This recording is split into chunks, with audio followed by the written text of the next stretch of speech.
Haters are gonna hate, and we are selling new properties all the time and hearing the opposition against new property, the pros, the cons. We're going to talk about them today quickly. See you soon.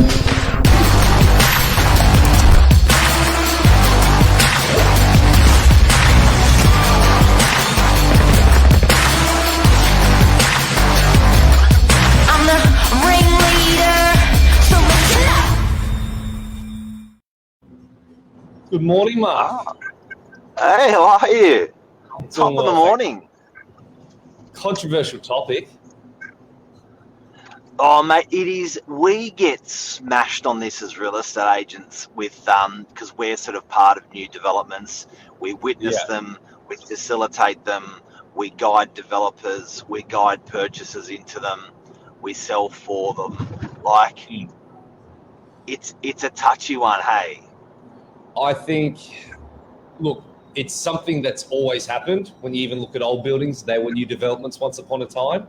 And it's something that I think has just been blown up in the media, especially over the past, I guess, as social media has become a bigger thing, as it's easier to access all the information. I think it's something that's been blown a little bit out of proportion in terms of what's being reported out there. And I guess the facts and the reality maybe aren't always what it appears online. Look, the big question seems to be the quality. Yes. People have a real issue with the quality. People have no idea about the quality. They are not engineers. They are not quality control building specialists or whatever you want to call them. But they definitely have an opinion on it. 100%. And that's the thing as well, when a lot of these people are looking at these newer builds, and don't get me wrong, there's definitely some duds out there, and there's some really great ones out there as well. And pretty much from my experience, and I'm curious to hear your experience as well, Mark, I don't think I've ever seen a new build, any new build across any period of time, regardless of whether it's considered a great build or not so great build, that hasn't gone through some form of teething problems after it's been built. Well, you know, if you look at Northern Beaches as a sample, there's 100,000 properties on the Northern Beaches. Anything that I see, and I've been an agent for 30 years, anything that I've seen that's been built in the last 30 years has got holes in it. There's issues with it. There's problems with it. People are not happy with it. The reality is they're still standing. The reality is there hasn't been problems since that first initial 5-year period. But it makes me think, like, isn't it normal that every property has issues? Like, I look at a car and you expect, if a lot goes wrong with your car, well, it's a shit car. But if something goes wrong with your car, it's all right, as long as it's not too much. But there doesn't seem to be that tolerance with property. Yeah, I agree. And I think part of the flack that comes from it out there as well, and you hear it time and time again, is with developers that build properties. And maybe they'll build, like you said, they go through that teething problems, and that's all right. But I think a lot of the time what people sometimes have that frustration is if the builder comes back and fixes it. And there always seems to be this friction in between the people that bought in the building, the builders, and whether they come back and actually fix the issues. And obviously the owner's corporation will always have one idea of the way it should be, and the builder will always have another idea of the way it should be. And of course, when the media presents it, they're always going to go, bad Mr. Builder, he's not doing it the exact way the owner's corp is asking them to do it. Well, a developer's not an open checkbook either. There's limits. They're guided by professionals, by consultants that are experts in the field of drainage or plumbing or whatever that may be, and they'll need those checks and things, but to make sure it's all right. But Meriton's a perfect example. Now, I will say that we sell for Meriton, are selling for Meriton at the moment. I get so much flack, and we sold more in Meriton DY than any other agent. You sold more. We were super active in that building, and the amount of crap we heard about new building and then it was like an arm wrestle. And inevitably, we won most arm wrestles and sold the people the properties in there. But it was This is someone that's built 70,000 apartments. There's not even 10,000 apartments in DY.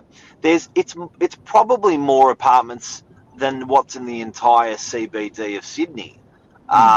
He's built more than that, and like people don't reckon. And over 60 years, and people go, nah, not going to buy their building. Not a good builder. It's like, if that's not a good builder, who is?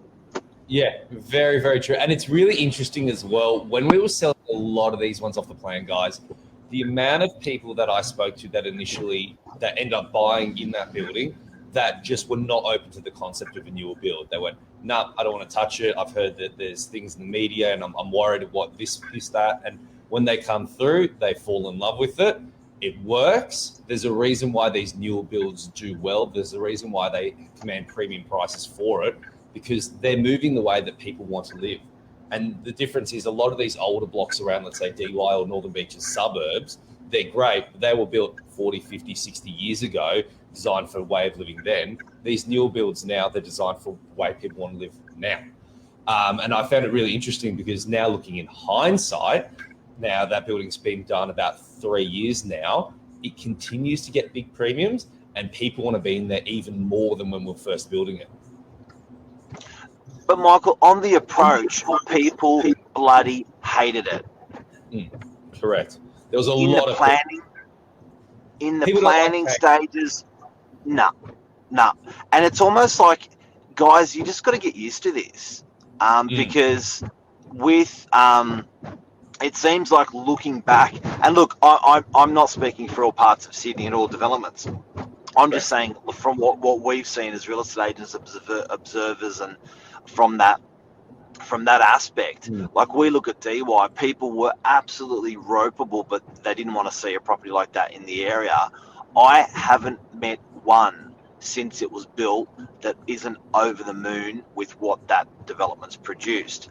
And it just makes me think there's got to be some sort of tolerance or acceptance with building quality and repairs and maintenance.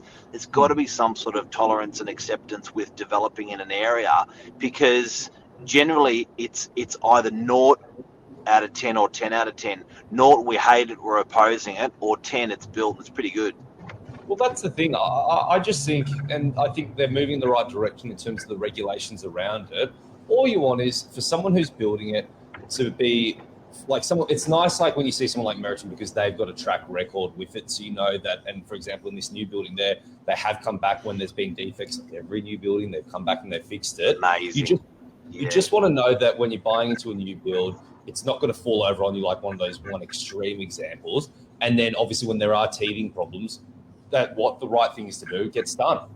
So the builder's still around, they come back, they fix the things that they're meant to fix. There's always going to be that tension with it. That's just the nature of people sitting on opposing sides.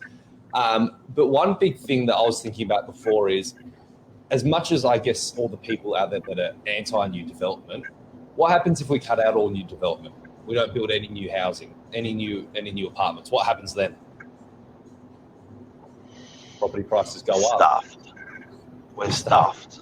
You run out of supply. More and more people are still coming into the country. More and more people still want to live in these areas. And I'm not saying oversupply them to buggery and build thousands upon thousands of apartments for somewhere that doesn't have the infrastructure to be able to handle it. But smart town planning, building new developments as they're needed, I think something that we need to obviously continue forward. So it's one of those things, I guess, guys, and if you just tuned in, we're talking about new developments and do we really need them and people's response to them. I think the reality is that if you look at the cost of building today, if you look at the prices reducing in some areas of Sydney, if you look at how tight planning is in Sydney, I think there's a massive issue, because even if prices were great, building costs were low, and planning was good, easy, you would still, and you decided to build all these units, its fulfillment's about 5 years away. Yeah. Right? Yeah. So at the moment, it's not looking good. Building costs are really high. Prices are down or even and possibly down further. Interest rates are high. It's not looking good for the fulfillment for new developments, which will ripen in 5 years' time if we were good to do it today. So by the time it gets good, by the time they fulfill the units, we're going to have a massive undersupply in Sydney. We're stuffed with, it's good for prices going up in that with that tightening of the stock in 3, 5, 7 years time, but there's a problem there. Well, it's true. It's very simple maths, isn't it? It doesn't really incentivize new development when, like you said, building costs are through the roof. Sale prices are really far down. That really cuts into, I guess, the whole purpose of someone building development is as a business to make money. There's not really much there. And we're starting to see it. There's not a whole lot of new developments went up over the past 5 years. Starting now, moving forward, there's not a whole lot coming up in comparison. And I think exactly what you said there, Mark. We're going to have a big undersupply afterwards. And I'm curious. The biggest thing I always hear with developments is, also newer developments, I don't want to buy it because I know that the builder's going to cut corners and the quality is not going to be as good. I've got a genuine question here for you. If you think, so as a buyer, if you knew that developer went and made the slabs twice as thick, they used all the old school, let's say, like more solid materials than maybe what they use, the lighter weight materials these days, which cost an absolute fortune, 2-3 times the cost. Would you pay do you think the development would sell and the buyers would go pay 2-3 times the premium on the property? No, I know they won't. And that's our problem. I distinctly remember a development in DY. There was 200 lot developments. One was built over-spec'd. Well, one was built under-spec'd and a little bit fun and sexy.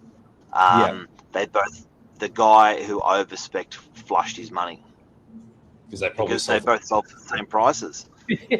And this is the problem with it. And I don't know if it's something that can be fixed, but buyers will never believe, because it's almost intangible in terms of, unless you're a builder, you don't know what goes on behind the scenes, like behind the gyprock and the development in the ground. People don't know, and they're not going to pay premium just because you told them that that's there as well. So what's incentivizing a builder to do so as well? And then there's the ethics of it all. And it seems to be a problem that I don't know if there's necessarily a solution to.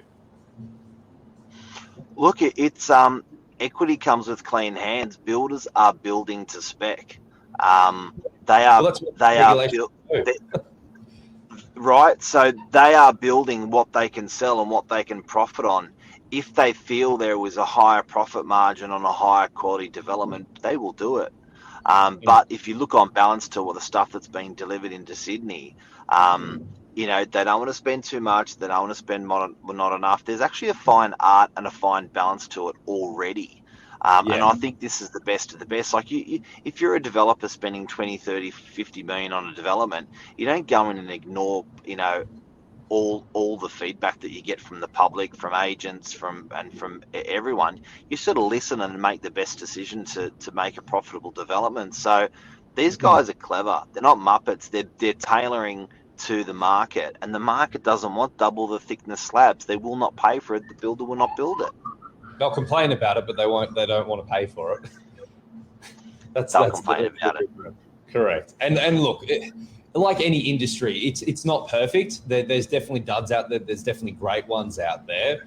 But I think moving forward with it, if it's being regulated the way it is, they continue to improve regulations with it. Builders continue to do the best they can to provide a product. And we're seeing it around as well. It's not like every new build is shocking. Like in DY, for example, when we spoke on one day, the Meriton block in DY, there's some great buildings out there. Are they perfect? No. But do they supply exactly what people are looking for? Yes. And I think that's a positive step moving forward.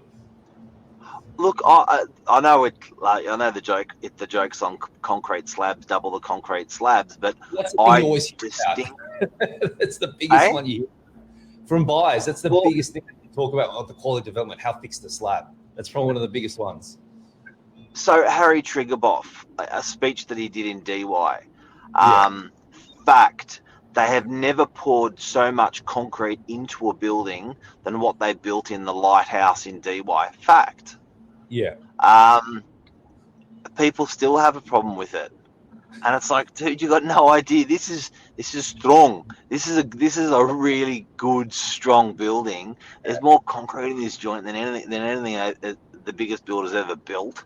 And yeah, I think it's just it's just haters are always going to hate. That's the bottom line of today. And it's you got to navigate through it.